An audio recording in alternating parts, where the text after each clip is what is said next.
তো আজকে জানি না কেন এত মনটা খারাপ, তাও মানে ভিডিও ঠিকঠাক মতন ছাড়তে পারি না, তাও মানে ছাড়ার চেষ্টা করছি ডেলি।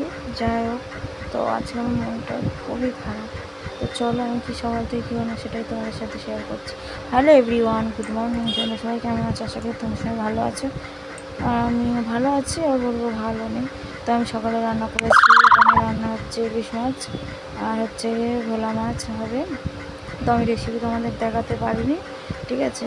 তো এখানে আমার মাম্মাটা এত কান্না কাঁদছে, সে কান্নার মানে ধারণার বাইরে। দেখো, একা সংসারে একটা বাচ্চা মানুষ করা হচ্ছে কী কষ্টকর, কী হয়েছে তা আমি জানি।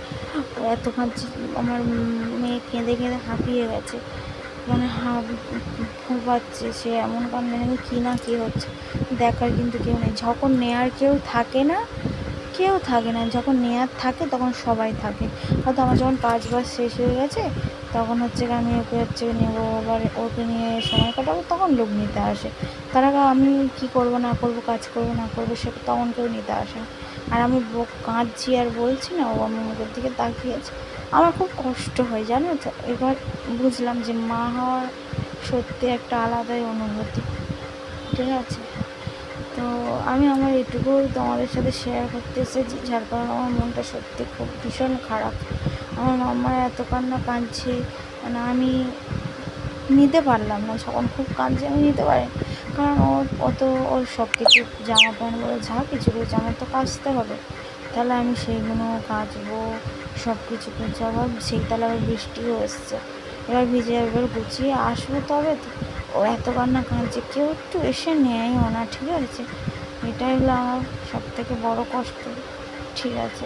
মানে দরকারের সময় কাউকে পাশে পাওয়া যায় না, নিজের মা ছাড়া কেউ পাশে থাকে না। এটা আমি সত্যি, এটা আমি যখন আমার বাচ্চাটা হতে মানে বেবি হতেছে তখনই আমি বুঝতে পেরেছি যে নিজের মা ছাড়া কেউ বোঝে না। আর ও আমার মুখের দিকে খালি তাকিয়েই আছে, এবার ঘুমও পেয়েছে, থামেনি, কত কষ্ট করে থামিয়েছে, ঠিক আছে।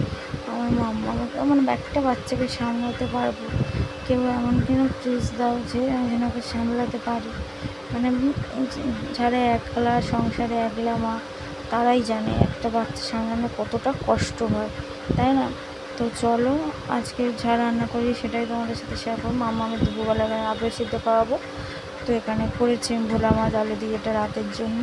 আর হচ্ছে এখানে রয়েছে সর্ষে দিয়ে ইলিশ, ঠিক আছে, সর্ষে দিয়ে ইলিশ। ওখানে রয়েছে তেল, সব থেকে মাছের তেলটা আমার খুব ভালো লাগে। তারপরে রয়েছে মাম্মার জন্য একটা মাছ ভাজা, এবার সবটা খেতে পারবে না, একটু একটু করে খাওয়ানোর চেষ্টা নিচ্ছি, ঠিক আছে, যাতে ও স্বাদটা বুঝতে পারে। একটু একটু করে, একটু আলু সিদ্ধ, একটু ভাত, একটু আলু সিদ্ধ, এগুলোর কাজে। তো দিন আমারও খাওয়া দাওয়ার পরে ওকে এবার আমার নিয়ে টাইম করছি।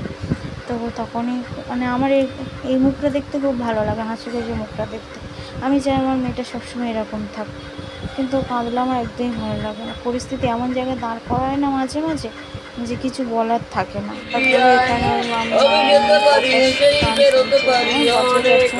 করতো, এখন করে না, ঠিক আছে। তো গান করছে আর একভাবে তাকিয়ে আছে, ঠিক আছে, একভাবে তাকিয়ে আছে।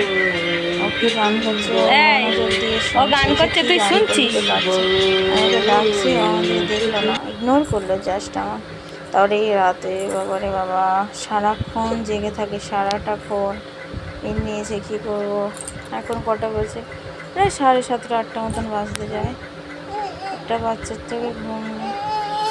তো চলো, পাশ থেকে গোঁ আওয়াজটাকে ইগনোর করো, ওই করছে, ঠিক আছে। তো আজকেকার ব্লগটা এটুকুই, আবার নেক্সট টাইম দেখা হচ্ছে। টাটা, ভালো থেকো সবাই, ঠিক আছে, শুভরাত্রি। এটাই আমার বলার ছিল। সবাই আমার ভিডিওটা প্লিজ দেখো।